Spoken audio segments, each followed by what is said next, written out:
Hey guys, so last night we did a talk about heart rate variability, and it's quite an interesting thing that I didn't realize until I noticed the advertising a few weeks ago that Fitbit have picked up on it in Apple Watch. It's really a way of you knowing whether you're fit to exercise or whether you're in a good position to exercise on any given day, and it gives you a lot of feedback about your heart stuff going on deep down.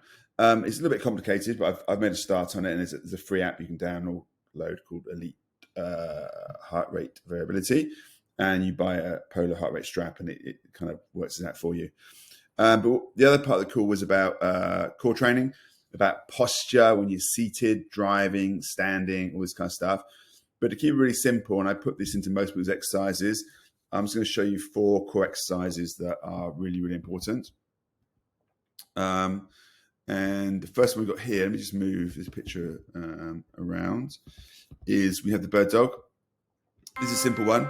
And you've got to imagine the 4 muscles of the core. 4 core muscles are not the abs you see, the six-pack. They are the transverse abdominis, a girdle, causes type effect. A muscle goes underneath, around your organs to support your spine, particularly lower spine like lumbar region, sacrum, coccyx. And then you've got multifidus, diaphragm, and pelvic floor. What should have them here somewhere here. Yeah, here we go. This is what they look like. Oh, so let's get rid of that. Multifidus, little muscles down the lower back. Pelvic floor is down here. Transverse abdominis is the corset type thing I talked about. And this is beneath your skin, beneath the big muscles. Lots of Black Friday adverts, I'm afraid. And here's the diaphragm. These are your core muscles.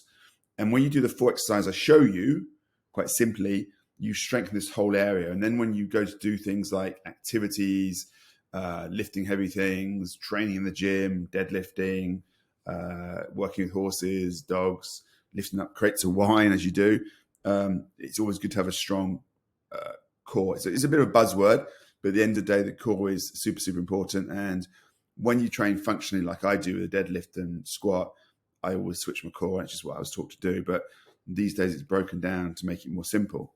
So the 4 exercises really are bird dog. I'll just show you this. I've just gone literally to Howcast and cut the sites to find one. And so I'm going to demonstrate how to do a bird dog for you. It's going to look like what you this. See here, your hands are under your shoulders, your knees are under your hips.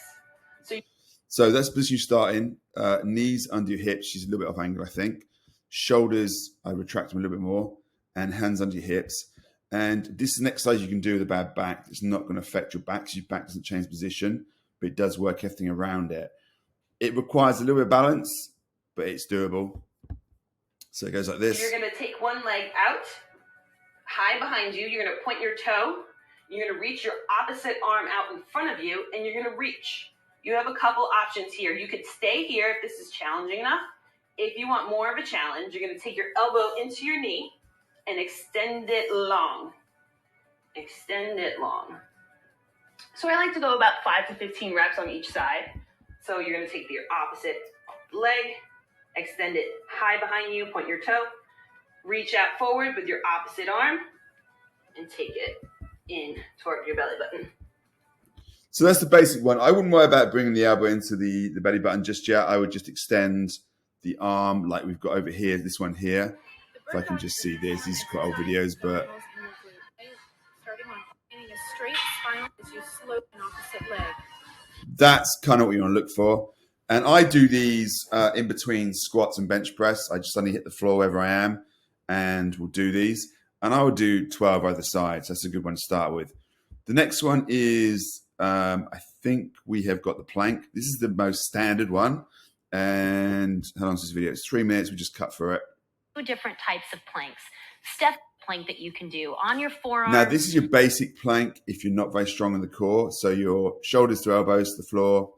Everything's in straight alignment. So ear, shoulder, shoulder, hip. And then you go from knees. That's an easier version. And that's where a lot of people start. Or then you can go to a more advanced version where most people can start for a few seconds. Form is crucial here. So abdominals. It includes your abdominals. Think about the form here. It's exactly the same. So what we're looking here is this girl actually has got perfect form. And if you look at the ear, the shoulder, the hip, the knee, and the ankle, pretty much in alignment. Nothing's wonky, nothing's twisted, nothing's arched or hollowed. It looks pretty good. And you want to be able to do this for probably about a maximum of 60 seconds, but you can always start with 20, 15 and build up and do 3 or 4 sets. And like with the bird dog, do 3 sets of 24 or 4 sets of 24. And you could do 4 minutes of this or 4 30-second breaks. And that is your plank. You're still creating length in the spine, energy throughout now the back of the feet, and still length through the spine from the top of the head through the tailbone. Form, tuck the toes under, lift the hips off over the wrists. Another variation. Arms are long, come back to. From here, form, it's all about stacking the joint. So shoulders directly over the wrists, stacked, arms are long and straight. For argument's sake, I would stay with just... And now we're going to progress it.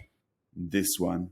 This one is a progression, but I wouldn't worry about that for the time being. We will stay with this one. If I can find, this one. That's how you want it to be. The next one's a glute bridge.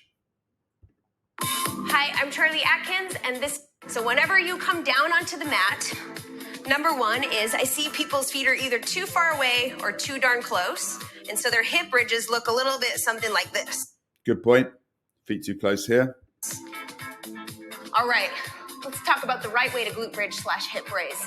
You want to make sure that your knees are going to be right above your ankles when you come up. So a good way to do that is if I just reach down, my hands down here by my side, I should be able to graze the back of my heels. Good so point. That's my feet placement. From there, I want to make sure that my lower back is pressing into the mat, which forces my core to engage. As far as hand placements go, they can either be palms down or palms up, whatever's more comfortable for you. So as I lift up, my core stays engaged, my glutes fire up. And that is the position you're looking for. And what you can do, you lift up, hold for a couple of seconds, and then drop down. And like I say, do 3 to 4 sets of maybe here I do maybe 15 reps, something like that. And I'm not overarching my back. So again, I'm having a nice controlled movement. I'm all the way up. Glutes are engaged, core is engaged, chest stays open, lowering right back down. Exhale at the top. Real simple. And there's one more. Side plank. Back to Howcast again. So I'm going to demonstrate how to do a side plank. Good for beginners. Beginners one, like I said last night, is from the knees. You hook your feet back and you want to have your knees stacked, your hips stacked, and your shoulders stacked like this. One, your elbow has to be completely under your shoulder. You want to make elbow sure your alignment is always intact. Your elbow should be right under your shoulder. Okay, you keep your arms flat like this, your hand flat like this. Now, for a beginner, you can keep your knees on the ground. You can stack your legs like so. And you're going to lift from your hips. You can either keep your hand on your hip like this, or you can raise your arm up to the sky. Now, this can be challenging for a lot of people, this alone. This is a good one. Keep the core engaged. Think about the core. Keep everything stacked. Have the arm tall. The next version will be this one. To be too easy, you can go into a normal side plank.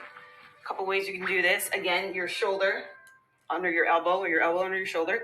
Feet stacked. And you can lift from here. Your hand can stay on your hip, or you can put your arm up like that. That's my favorite one. Again, you want to make sure that your hips are going up to the sky. You're very active in this. I don't want to see you down here like this. Your hips should be up the whole time you're squeezing your... Yep, she's pretty good.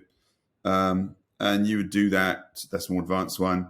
You would do this one probably for, I would start 20 seconds, build to 30, 45. And you could do the bird dog, the glute bridge. Then you could do the regular plank, and then you could do side plank and both sides. Remember to do both sides, obviously. She's doing right elbow down. Then you swap over, and I think, hopefully she'll show this. Yep. I think. We're going to go the other way. That's just a variation she's doing. But it's one way. Just remember you swap over. She's only showing one angle, but just remember you do both sides. And those 4 exercises would take you no more than 12 minutes, maybe 10 minutes, I find. And you pretty much got it all covered. And this is also in my ebook. So if you've got any questions about this, post in the group, message me, ask. And I hope that makes sense on the core training. Because if you've got a strong core, you should not get a bad back.